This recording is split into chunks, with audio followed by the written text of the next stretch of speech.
projeto fundador do Instituto Vladimir Herzog era pautado pela educação como uma forma de mudança da realidade brasileira.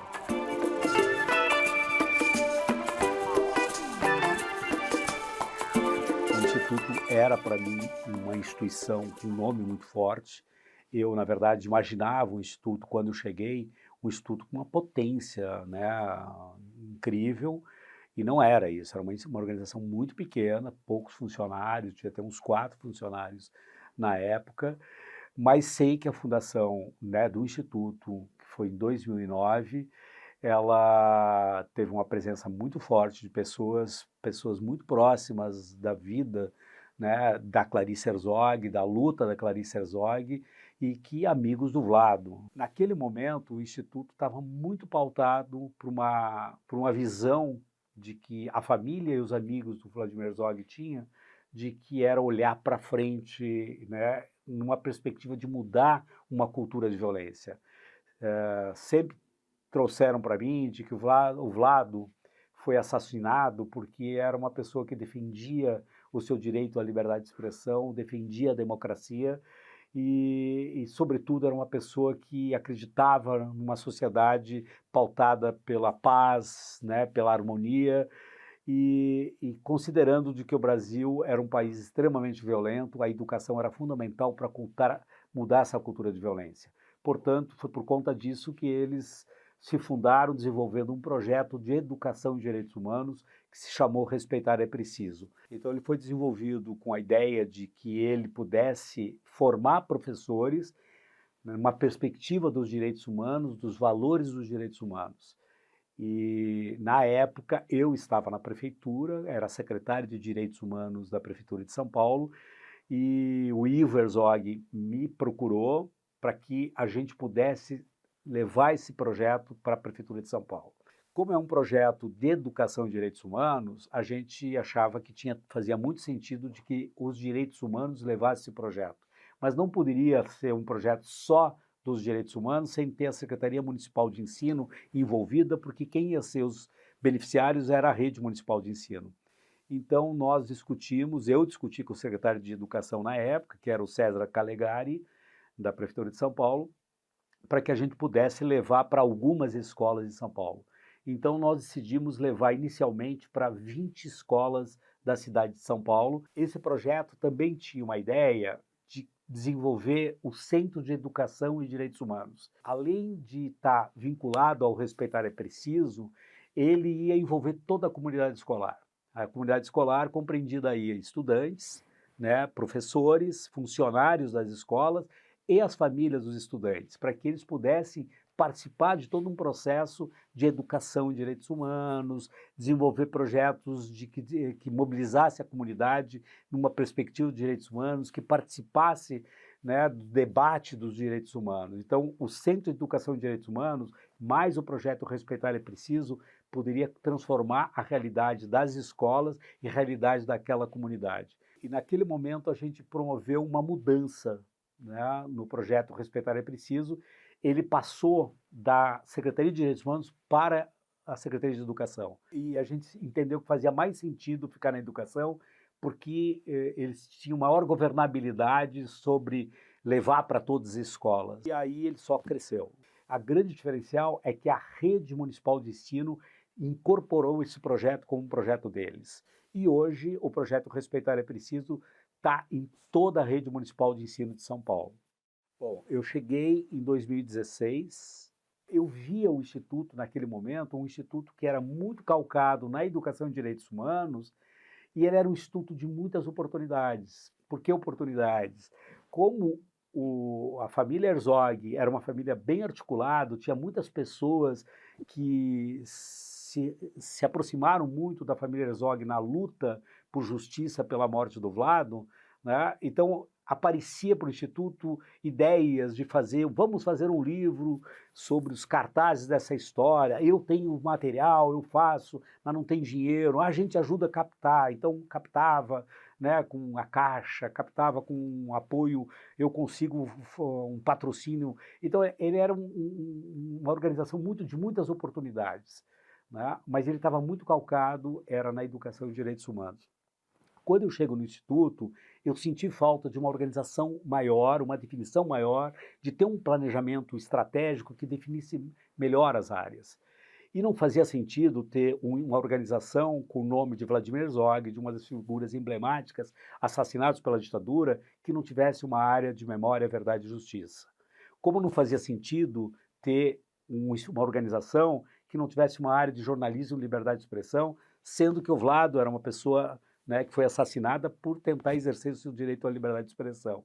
Então nós fizemos um planejamento estratégico e nós definimos, né, o Instituto como a grande missão do Instituto, um Instituto que era a defesa da democracia. Por quê? Porque o Vlado morreu porque queria defender a democracia, né? Sempre defendeu a democracia em todos os sentidos. Então, a grande missão do Instituto era a defesa da democracia e dos direitos humanos, e calcados em 3 grandes áreas estratégicas, né? A educação e direitos humanos, para mudar a cultura de violência que existia no Brasil. O jornalismo e liberdade de expressão, porque não existe democracia sem liberdade de expressão. E memória, verdade e justiça, porque não existe democracia se a gente, né, não fizer uma leitura adequada sobre os nossos passados de violência, não só da época da ditadura, mas desde a fundação do Brasil, com a escravidão, com o genocídio indígena, né, e com as 2 ditaduras que nós passamos, poder fazer uma leitura adequada para que isso não volte mais a acontecer, né, sabendo que o Brasil repete seus erros, é um país violento por conta disso também. Então, esses eram os 3, né, era o tripé estratégico que daria, né, ideia do que deveria ser o Instituto Vladimir Herzog.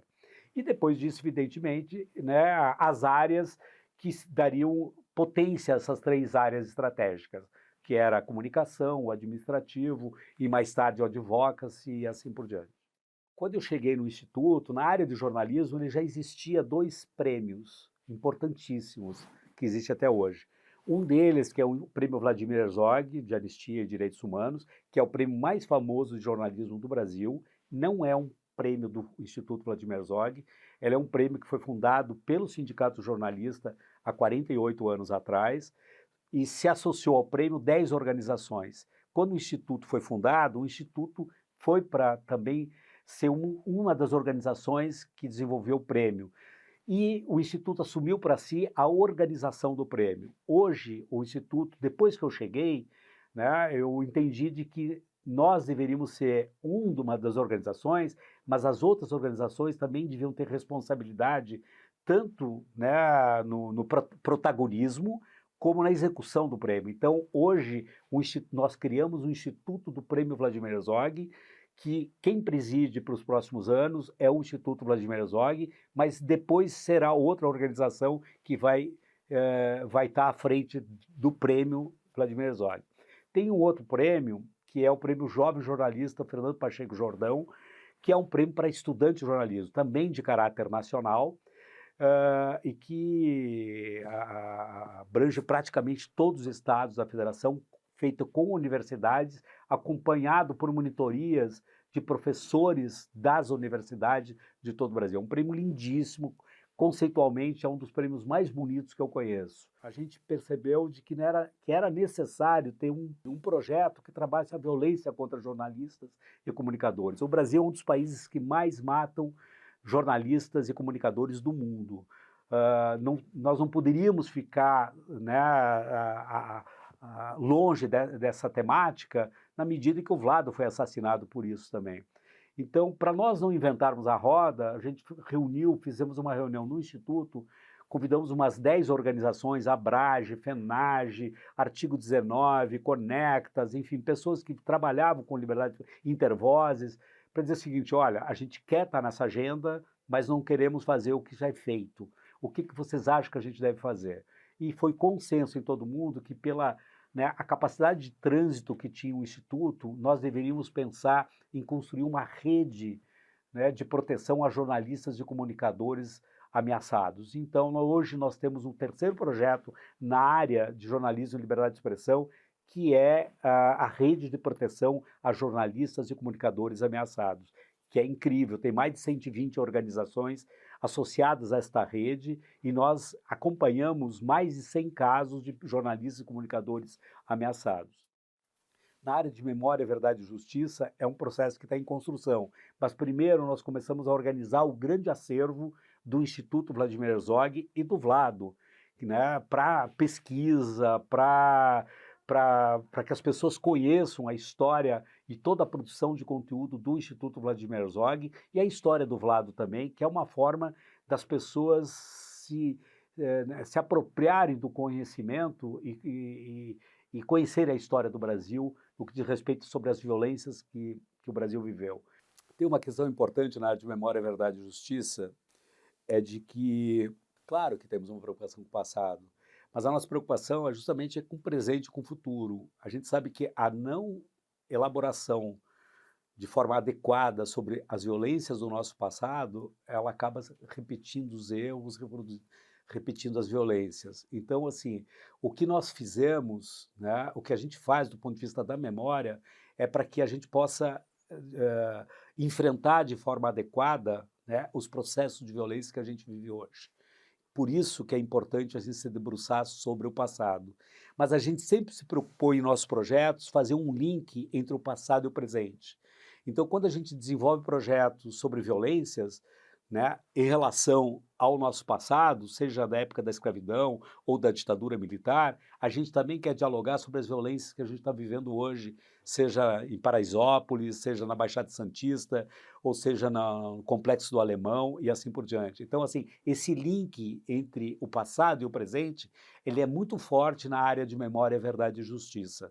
Então, os projetos que a gente desenvolve sempre procuram fazer esse link. Então, por exemplo, nós desenvolvemos um projeto que eu acho lindíssimo, que é um projeto chamado Heroínas, essa história, que é um projeto que conta a história de mulheres que não lutaram diretamente contra a ditadura e etc., mas transformaram a vida delas numa vida por justiça, porque perderam alguém da sua família, né, pela ditadura militar, mas também pelas violências de hoje. Então nós fizemos um inventário e identificamos 76 mulheres nesse perfil que a gente queria contar essa história.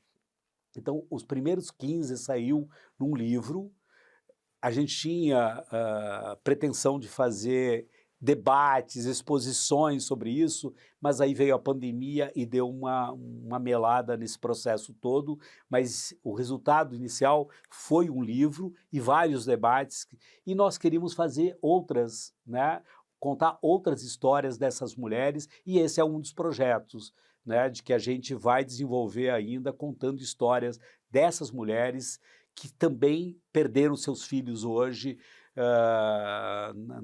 na periferia, na violência, né, que sofreu pela violência do Estado e assim por diante. Nós também entendemos de que o Brasil é esse país violento porque ele não cumpre as recomendações, seja elas de caráter internacional ou de caráter interno. As recomendações da Comissão Nacional da Verdade, que são 29 recomendações, elas não foram cumpridas no Brasil.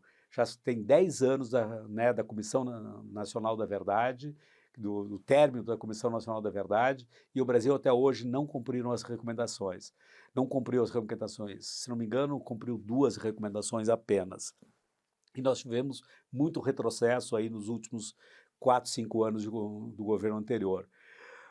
Então nós fizemos um relatório que foi um relatório para ver o status dessas recomendações. E nós propusemos ao governo federal criar uma comissão de monitoramento, um comitê de monitoramento com a participação da sociedade civil, né, para o cumprimento das 29 recomendações. Tivemos notícia que esse comitê vai ser instalado agora, mas até hoje não foi instalado ainda. Esse é um outro projeto que começou com a área de memória, verdade e justiça, e hoje ele é acompanhado pela nossa área de advocacy, junto com a memória, verdade e justiça. Então, pelo cumprimento das recomendações. Mas nós identificamos algumas recomendações importantes para que né, a gente possa desenvolver, porque a gente sabe que se o Brasil cumprir essas recomendações, a gente dá um passo à frente no que diz respeito ao país da violência. E uma dessas recomendações é a Lei da Anistia. A Lei da Anistia hoje, né, ela tem uma interpretação dada em 2009 pelo ministro Eros Grau, de que é passado, deixa para trás, vamos olhar para frente, e isso significa que não vai haver responsabilização judicial nem política sobre todos aqueles que cometeram crimes, né, de violência do Estado na época da ditadura. Nós entramos com uma amicus curiae, uma DPF, no Supremo Tribunal Federal, para que tenha um novo debate, uma rediscussão sobre a lei da anistia, porque a gente quer que seja entendido de que o Brasil é signatário de uma convenção internacional e assumiu o compromisso de cumprir todas as sentenças internacionais, e a Convenção Internacional diz que crimes de lesa humanidade, crimes contra as pessoas, crimes de violência, crimes de ditadura, crimes de tortura, não são anistiáveis. Portanto, isso significa que nós devemos apurar e responsabilizar aquelas pessoas que cometeram crimes, né, no período da ditadura.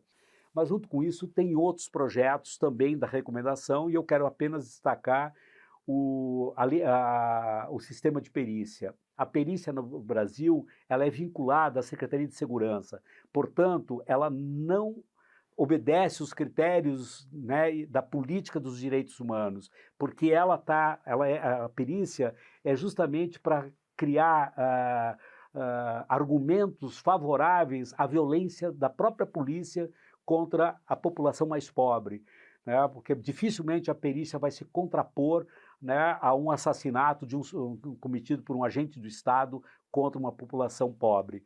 E nós queremos mudar isso. Então fizemos um relatório, e esse relatório está fazendo um grande debate em todo o Brasil, com peritos do Brasil, com a Polícia Federal e com o Congresso Nacional, para que a gente possa aprovar um projeto de lei que já existe proposta no Congresso Nacional, na perspectiva de criar uma perícia autônoma, independente, fortalecida e preparada para que ela seja, de fato, um instrumento de justiça e de direitos humanos. Então esse é um outro processo.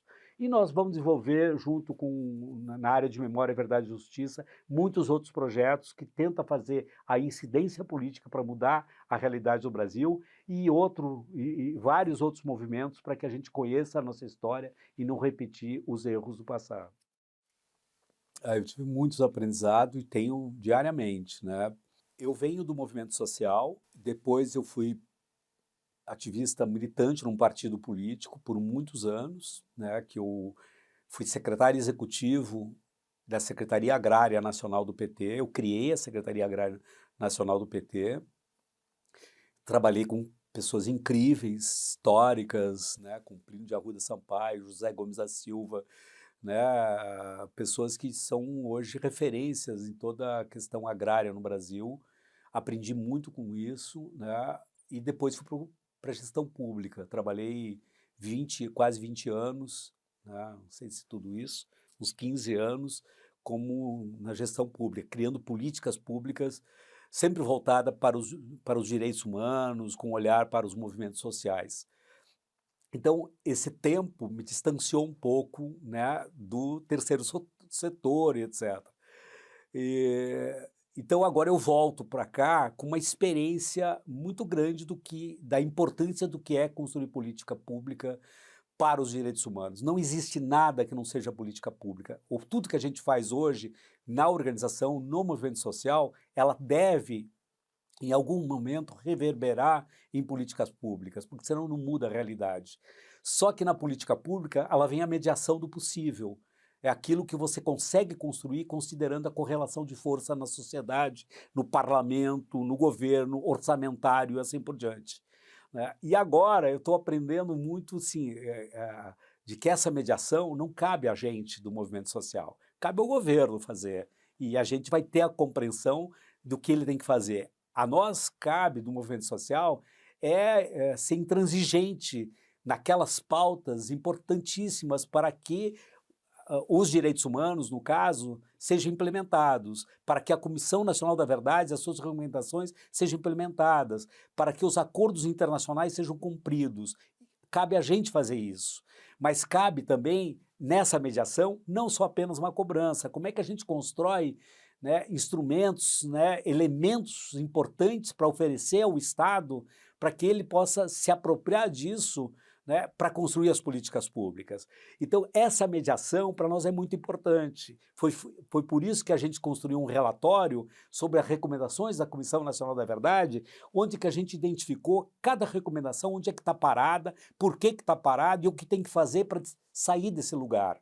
Né? E oferecemos isso para o Estado brasileiro. Quando a gente oferece para o Estado brasileiro, né, eu falei para o ministro dos Direitos Humanos, disse, olha, a gente fez um trabalho que vocês iriam gastar mais de um ano para fazer. Nós estamos oferecendo de vocês, é um presente para o Estado brasileiro. Agora implemente isso, e a gente quer cobrar de vocês a implementação disso. Então agora a gente volta para o lugar né, de cobrança e de denúncia se não implementar, e nós vamos pressionar isso. A gente sabe que o governo vai ter que fazer as mediações, porque tem problemas internos, tem o cenário político, né? Mas nós vamos ajudar o governo pressionando, cobrando, denunciando, porque senão só fica um outro lado. Então, assim, eu estou aprendendo muito nessas mediações em relação ao Estado. E estou aprendendo muito com a equipe, você mostrar, quer dizer, hoje nós somos quase 40 pessoas no Instituto, né? Ela está super bem estruturado, nós temos muita dificuldade financeira ainda, né? Mas esse dia a dia de construir de forma participativa, coletiva, né? Com todo mundo né? se envolvendo nas construções das soluções, que cria um clima, né, muito apropriado para você desenvolver a tua humanidade, né, como pessoa, né, como coletivo, né, como organização. Eu acho que a organização, né, uma organização de direitos humanos, ela nunca pode ser relacionada a uma empresa, seja ela de caráter social, uma fundação de empresa, né, uma organização de direitos humanos, uma ONG, né, ela é uma organização que tem que ter compromisso, que tem que ter militância, tem que ter doação, senão ela não anda, sabe? Não existe numa organização, a rigor você você trabalha 6 horas por dia, 8 horas por dia, mas você tem que estar preparado para ser uma doação que não tem isso de horário, sabe? E essa cultura, essa construção é um processo diário, porque as pessoas vêm com perspectivas, as pessoas vêm com limitações, as pessoas vêm com ideias, né? E se elas não encontrarem esse espaço, ela bloqueia. Então, essa construção coletiva, ela é muito diária, e esse é um exercício que eu estou fazendo diariamente. Então, eu me sinto uma pessoa assim, muito melhor, assim, a cada dia que passa nessa construção, com todas as dificuldades, né, que a gente enfrenta.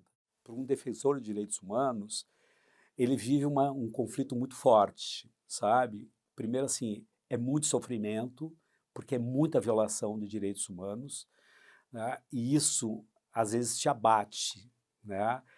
Mas se um defensor de direitos humanos, um ativista de direitos humanos, né, abrir espaço para o pessimismo, ele está fadado ao fracasso, né, ao sofrimento total. Não existe espaço para o pessimismo, para um ativista de direitos humanos, para alguém que trabalha numa organização de direitos humanos. Você tem que ser, naturalmente, você tem que desenvolver a sua capacidade de ser otimista e ser otimista na mudança, né? Ser otimista de que o que você faz tem incidência política, né, de transformadora.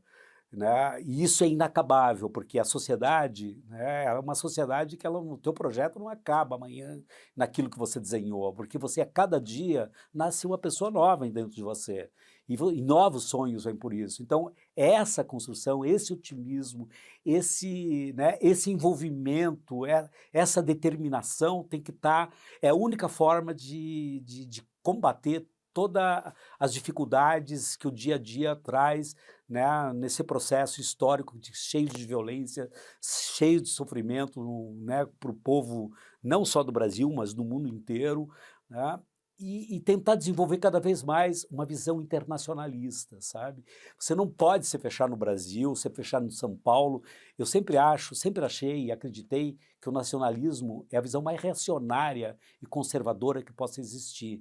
Ou a gente se abre, né, para um mundo sem fronteiras, um mundo sem barreiras, e para você olhar, né, o mundo como um todo, né, ou você tem uma visão egoísta, fechada em si mesmo. Então, essa visão, né, de que o ativismo dos direitos humanos, que o mundo dos direitos humanos te oferece, né, ele é muito lindo, ele é muito libertador, ele é muito...